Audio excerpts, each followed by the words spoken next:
Welcome back, everybody. Thank you for joining me today. So this podcast episode may be slightly offensive, and not that I think that the topic itself is an offensive topic, but I don't want to come across judgy, I guess. It can be taken wrong. So I just want to make it very clear that I'm not judging anyone here. And I know that typically when someone says, I'm not trying to judge you, they usually are. This is one of those times where I'm trying to preface something, not in a way to defend my judgy self, but that just that I truly don't mean it in an offensive way. So just bear with me, okay? Hear me out. I want to talk about the insta life. Welcome to the Beautifully Intentional podcast, where I share stories to encourage you to live a more intentional life. Whether it's in your motherhood journey, your friendships, your 9-to-5 job, or pursuing just radical dreams. I believe that sometimes we can just get stuck in the mundane craziness of life, and all it takes is one encouraging word to give us hope to live for something greater.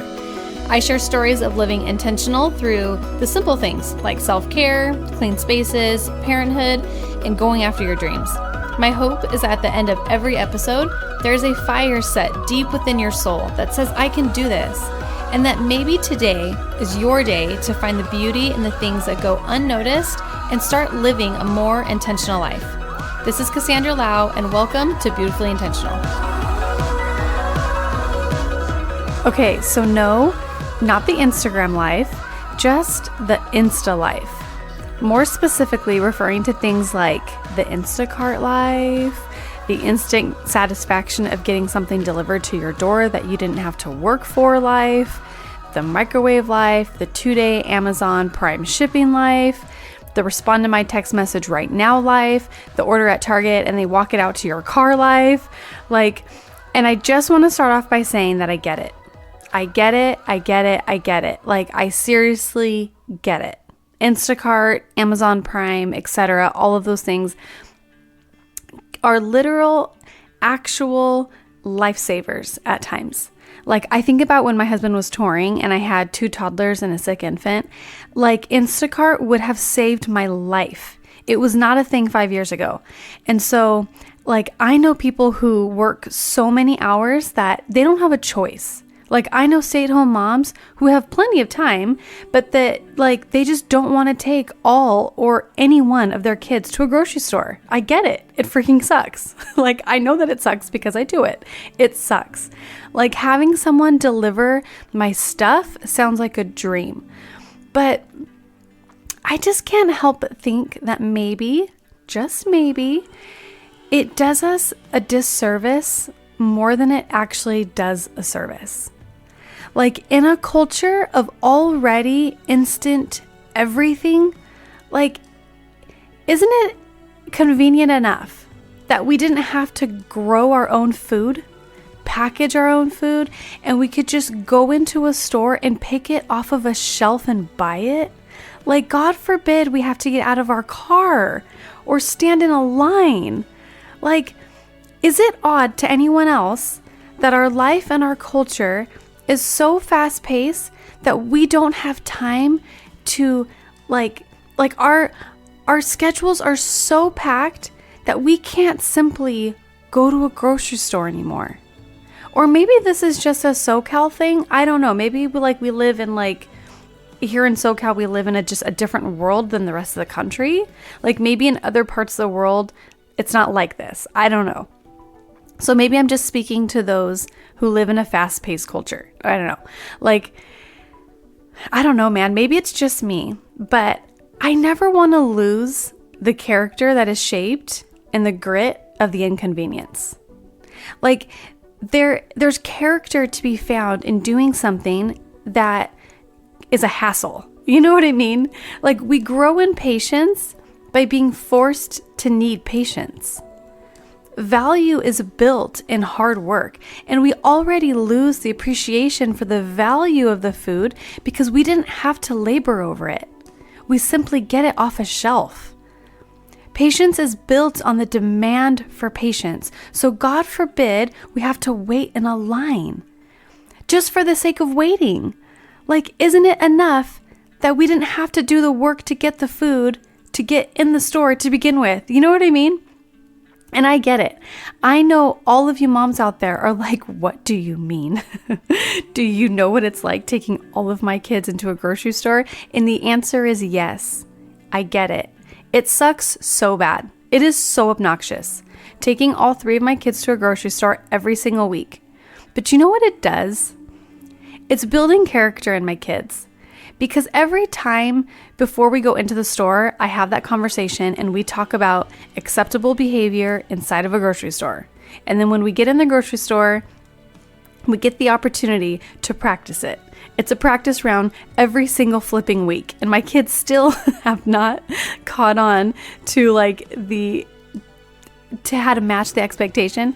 Like, I'm sure people are annoyed with my kids when they don't listen and they're running around, or they just I don't know, but they're just going to have to get over it because we are sharing this world together, and I want to teach my kids how to interact in society. And the only way to do that is to take them out in society, you know? So I don't know. I also just want to teach my kids how to shop. It's a science. You know what I mean? If I don't teach them now, then when they become adults, they're going to think that everything just shows up at your doorstep. And technically it does, I guess, for some people. And they'll just have no clue how to look at multiple choices and decide based off of the ingredient list, price, quantity, quality, etc. You know what I mean? I want to teach them how to look for deals, how to look for what's on sale, how to make your money go further, how to keep track of your spending while shopping so you don't overspend without even knowing it. I want to teach them how to pick out food that is good quality, how to read labels, how to get to know the brands that are good for us. All the stuff in a grocery store that they aren't going to learn in school. And if I don't teach them, how else are they supposed to learn? And for the love of God, I just want to teach them how to wait patiently in a line. Even if you're tired, even when you're hungry, just how to be patient. How to help load the groceries onto the conveyor belt. How to offer help to bag if the checker doesn't have a bagger. You know what I mean? And honestly, for me, the most important lesson of all, to look up, to smile, to say please and thank you to real humans, to real human beings. And I know that it's real humans who are delivering it to your doorstep, but my kids don't get that interaction. They don't get to see somebody hard at work on their feet, ringing up people, stacking the shelves, cleaning up, and just being around people in a work environment, Just in a society that is slowly losing the value of human interaction, I want to take every opportunity to keep human interaction in my actual physical life. I want my kids to learn how to use manners. That when a waiter brings them their food, they look up and say thank you. When we are pushing a loaded grocery cart through tiny aisles in Trader Joe's, I want them to learn to say excuse me. That when they want food reheated, they're going to have to wait 5 minutes for it to be reheated on the stove instead of 30 seconds in a microwave. We don't own a microwave for this reason. Maybe I'm just being extra on this topic. I can admit that, okay? But I'm man, nobody knows how to even have a conversation on a phone anymore ever since texting took over. And I'm guilty of it. I'm 100% guilty.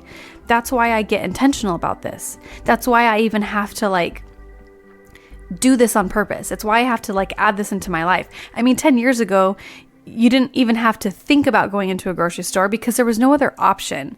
And now we live in a culture where I actually have to be intentional about this, including calling people or talking to people because I need the practice. I much prefer to text. But it's so many of our relationships are built through these tiny little screens, and little by little, we're losing that human interaction. There's just something so sweet about human interaction that happens out there in the world.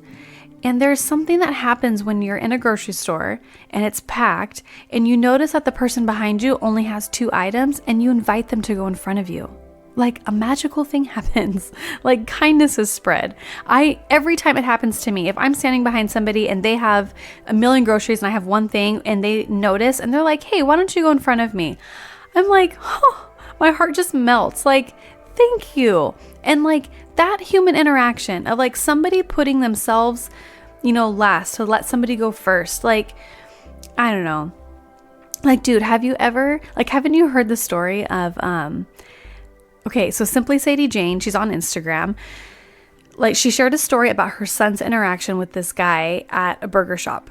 Oh my gosh. I'll sum up the story, but I'll try not to butcher it. And you'll just have to find her on Instagram. I think it's just under Simply Sadie Jane. And I think that she saved it in her highlights. I'm not sure, but I'm pretty sure. And so you'll have to go review the story there because it's amazing. But basically, long story short, okay? She's at this like burger shop with her son. And this guy standing in front of her has this super artsy like jacket on, and her son starts talking to him. He says, "Excuse me, like, are you an artist?" And the guy was like, "Yes." And the little boy's like, "I love your jacket." And they just exchange conversation and they talk for a long time. And they go to sit down and they notice he was alone, so they invite him to come. The guy with the jacket, they invite him to come sit with them. So they're just eating dinner together, and anyway, so they end up just having a good old time. Before they left, the mom, she was like, "Hey, what's your name on Facebook or Instagram so we can stay connected? Like, this is so cool, like, I don't know." Because her son really thought this guy was really cool. Anyway, long story short, she gets home and she gets this message from this guy, and he's basically like telling the story about how that night he went to go eat his last burger because he had planned to kill himself that night. And like, but he said that the way that like your son and your family showed love to me and acceptance, and like it just reminded me that I have purpose. And I don't know where the story has gone. Like, I don't know if they stayed in contact with him. I don't know if he's still alive. I don't know how he's doing. But it was just a reminder that, man, that guy's life was forever changed by one human interaction. One human interaction. One kid decided to compliment his jacket. One family invited somebody to sit at their table when they saw that he was eating alone. Like, what? Like, that's not going to happen when Grubhub like drops off your burger. But that human interaction out there in the real world, like, saved that guy's life. And I don't know the outcome of the story further down the road, but in that moment, that guy felt purpose because he had a positive interaction with a human being. Do you know what I mean? Like, do you get that the power of just your presence is, and your kindness? Do you get how powerful it is? And I get it. It's convenient. Like, sometimes very necessary. Like, last year, one of my really good friends, her sister, I talked about it in 2 episodes back, my friend that we lost to cancer. Well, her really good sister, she's an amazing sister, but her sister, which is my really good friend, she had 3 kids of her own, and then she was taking care of our friend who was in the hospital. She had 2 kids. So for weeks at a time, my friend would take care of all 5 kids that were 6 and under. So her 3 kids and then her niece and nephew, while her sister was in the hospital, and her husband can be with her. So she helped take care of the kids. Hopefully this is not confusing. So we're talking 5 kids, 6 and under. Like, girl, order all the things. Like, I know that she had to use Instacart because I get it. She's taking care of 5 kids. Her sister is sick in the hospital. Like, order all the things. I know single moms who work over 40 hours a week and they run their entire household by themselves. Girl, order all the things. I know that it's how awesome it is that we live in a day that we can have such an amazing service. Like, I'm not against those services at all. Hear me. I am not against those amazing services. I am not. They create jobs for people. They give sanity to mothers. Like, here's my only request. That while we have all these conveniences that make our life easier, we wouldn't lose the value of human interaction and the growth that happens in the inconvenience. That whenever possible, we would choose to be inconvenienced on purpose as a gift to our kids, as a gift of life lessons that are learned when we are forced to be inconvenient. Like that we would give our kids that gift of teaching them life lessons that we all need as adults. It sucks. I'm not trying to paint a picture like it's all fun and games, because it's not. I don't have to convince any human of that truth. If you have ever gone to a store with a 3-year-old, even just one, then you know. And even if you don't have kids, maybe the problem with our impatience is that we have too many conveniences at our fingertips. This actually doesn't have anything to do with kids. I just choose to use that lesson for my kids. But for me as a person, I need that life lesson just as much as they do. You know what I mean? Like I do the same thing with Amazon Prime. I don't order a single thing on Amazon that I can't get from a store within a 20-minute drive, period. Even if that means I have to wait.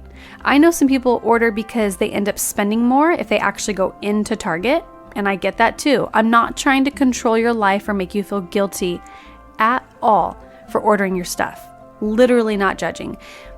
This is a choice that I have made for my life personally, and one day this could all change. I just want to share my perspective to just encourage you to stretch yourself a little, or just encourage you that if you find yourself in a store with all of your freaking kids and they are irritating you and they're fighting and they're begging you for a treat, just remember that it's good for them. And it's good for you. Even if you don't have kids, it's okay to have to make laps in the parking lot to try to find a spot. Like it produces patience. It's okay to have to wait in a line. It produces patience. When you're at the store, look up, smile, be kind to those workers. Offer help to the mom who's clearly struggling. Pay for someone's groceries behind you. Give someone a compliment. Be inconvenienced just a little. It's good for you. Because maybe this life was never meant to be freed from trials. Because maybe in the inconvenience is where we grow. And this isn't just about groceries. Just think about how far we've come with our ability to communicate. Like before the telephone. So we're going to go way back when you had to handwrite and snail mail someone a letter if you wanted to share your heart or make plans or anything. You had to wait for a reply. God forbid. I remember being in 7th grade and when it was middle of 7th grade and I had to move in with my grandma for a season of time while my mom was dealing with a lot of emotional and mental stuff. And so I had to just up and leave all of my friends in 7th grade. I feel like junior high is the most pivotal point in a young kid's life. They are going through so many changes.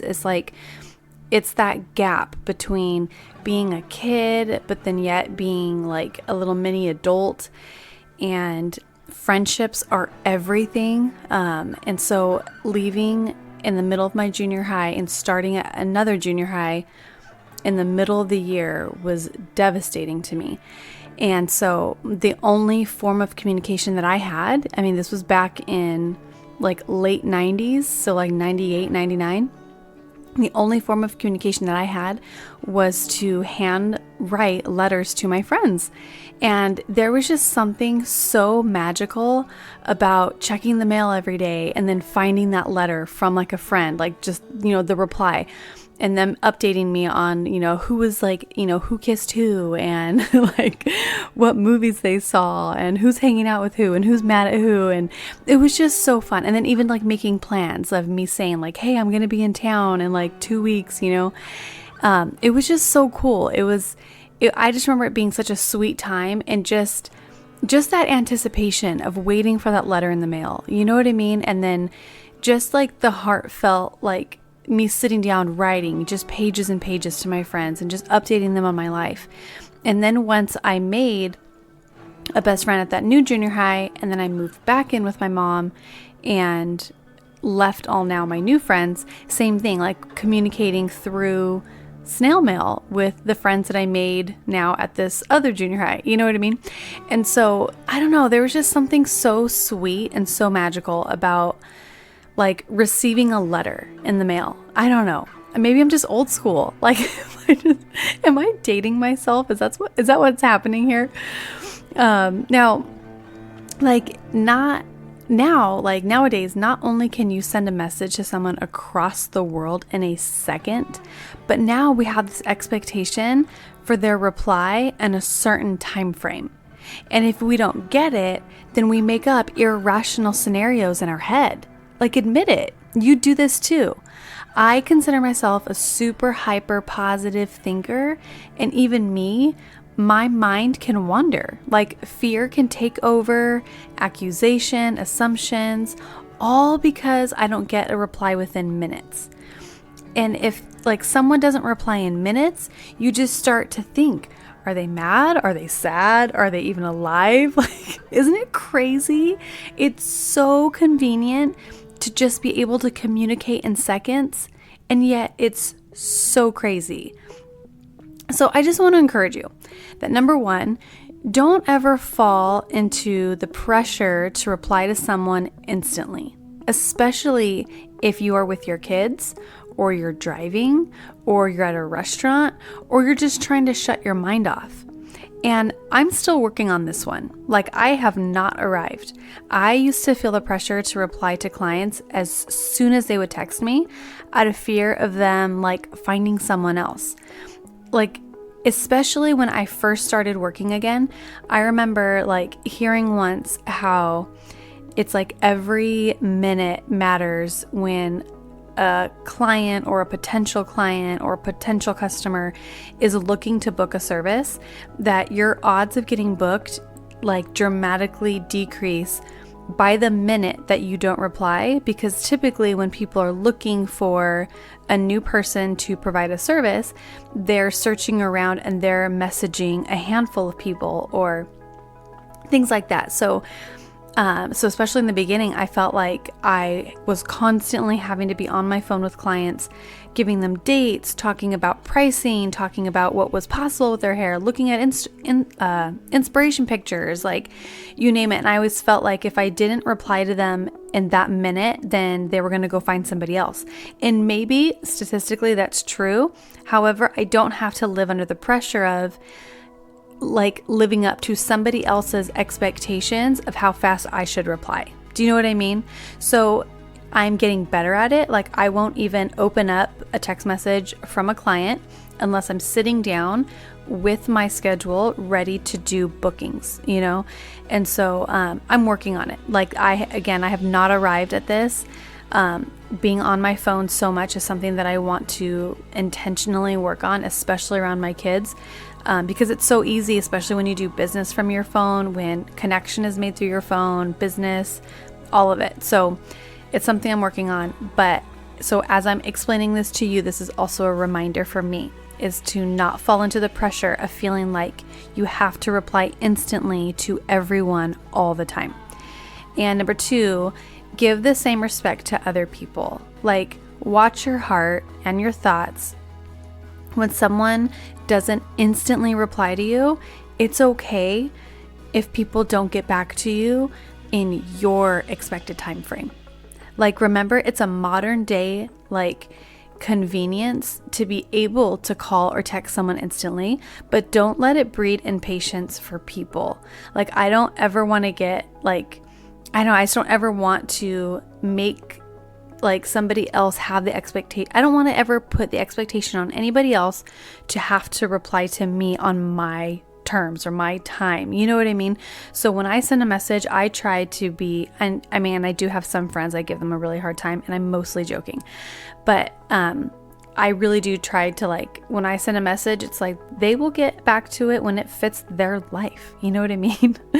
Because I just feel I don't know, I feel especially nowadays, people put so much expectation and just meaning and so much into text messages. It's crazy.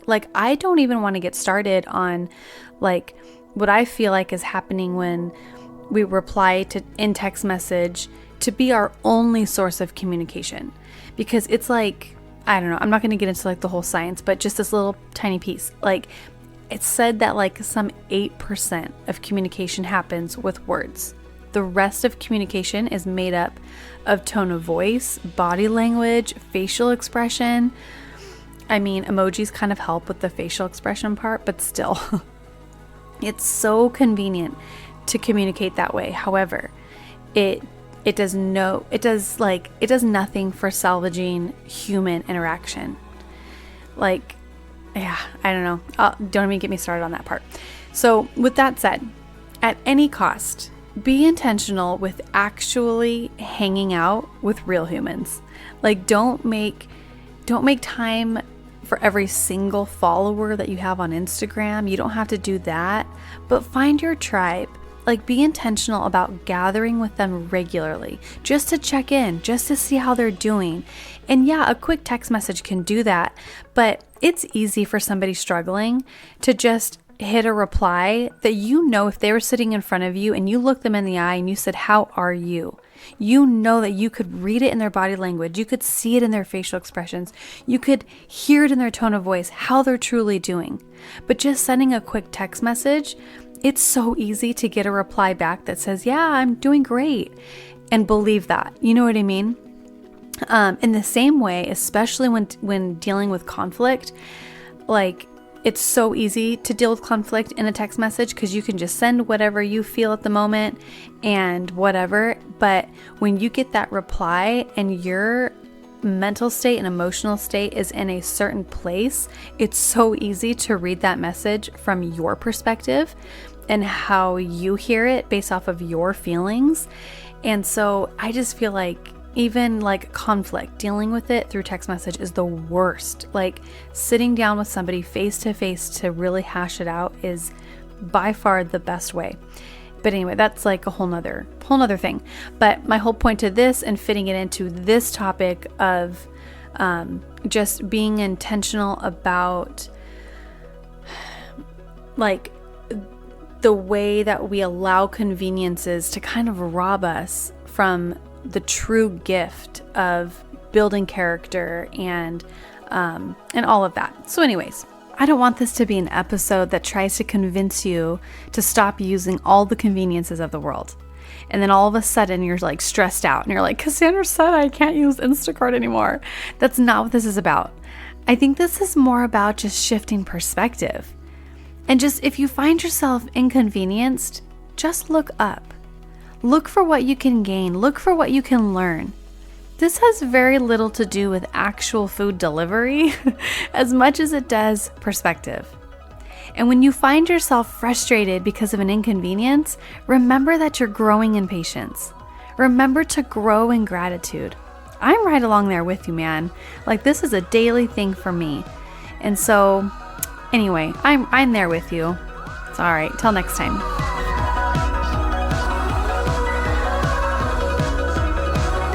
Thank you so much for listening to today's episode. I hope that you found this episode inspiring or encouraging and just life-giving. And as always, I appreciate any and all positive feedback, keynote positive feedback. So tag me, message me, go on iTunes and leave a review, rate, subscribe, because that's how podcasts stay alive. And I didn't even mean to rhyme there, so that works. So yeah, you can find me on Instagram at beautifully.intentional, and that's where I hang out. That's where you can kind of see me in my own personal life. And yeah, so thank you so much for listening in. Until next time.